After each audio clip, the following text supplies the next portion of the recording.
Jazz ചേട്ടാ, ഇപ്പോൾ ഈ ഒരു സമയത്തെ യൂത്ത് ഐക്കണാണ്, റാപ്പ് മ്യൂസിക്കിൽ യൂത്ത് ഐക്കണാണ് ഡെപ്സിയും അതുപോലെ വേടനൊക്കെ.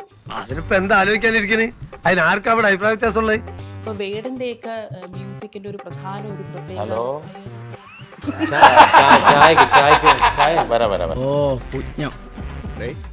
അതിനകത്തൊരു ആക്കലുണ്ടല്ലോ. അയ്യോ, അത് വെറും തോന്നല.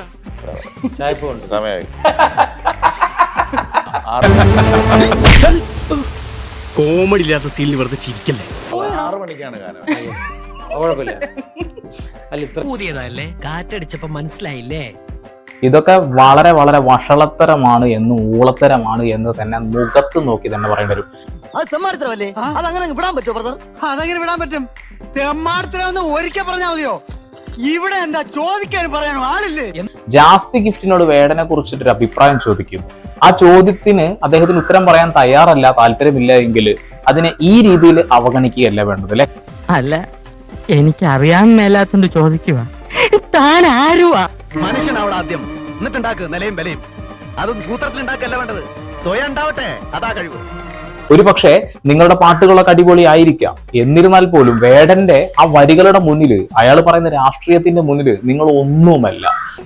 തനിക്കൊരു വിചാരമുണ്ട് താ ഏതോ കോപ്പിലെ വലിയ രാജാവാണ്, താ ഒരു പുല്ലുമല്ല. ലജ്ജാവതി എന്ന പാട്ടിലൂടെ നിങ്ങൾ കോളിലൊക്കെ സൃഷ്ടിച്ച് മലയാളക്കരയെ പിടിച്ചു കുലുക്കി ഒക്കെ ശരിയാ. പക്ഷെ നിങ്ങളെ കൊണ്ട് ഈ സമൂഹത്തിന് എന്താണ് മറ്റുള്ള നേട്ടങ്ങൾ എന്തെങ്കിലും ഉണ്ടായിട്ടുണ്ടോ എന്ന് ചോദിച്ചാൽ എന്ത് പറയാങ്കി പറഞ്ഞു കൊടുക്ക. പക്ഷേ വേടൻ മ്യൂസിക് തെറാപ്പിയോടുകൂടി തന്നെ നമ്മുടെ മുന്നിലേക്ക് അവതരിപ്പിക്കുന്ന, നമുക്ക് പറഞ്ഞു തരുന്ന ഒരുപാട് രാഷ്ട്രീയമുണ്ട്. ആ രാഷ്ട്രീയമൊക്കെ നിങ്ങൾക്ക് തീരെ പിടിക്കുന്നില്ല എന്ന് ഉറപ്പാ. ഇതിനെയാണ് ജലസി എന്ന് പറയുന്നത്. എനിക്ക് കിട്ടാത്തത് മറ്റുള്ളവർക്ക് കിട്ടാതിരിക്കുക എന്നത്.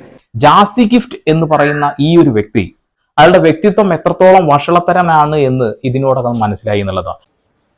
ഇത്രയ്ക്ക് ചീപ്പാണ് ആർട്ടിസ്റ്റ് ബേബി. ഈ മനസ്സിൽ കുഷ്ടം വെച്ചിട്ട് എത്ര ദൈവങ്ങളെ ഫോട്ടോ ഫ്രെയിം ചെയ്തിട്ട് ഒരു കാര്യമില്ല. വേടൻ എന്ന് പറയുമ്പോൾ ഈ ഒരു രീതിയിൽ ചായ അത് ഇത് എന്നൊക്കെ പറഞ്ഞ് ഏതോ വഷളന്മാരവിടെ കിടന്ന് ചിരിക്കുന്നുണ്ട്. സമയമായി.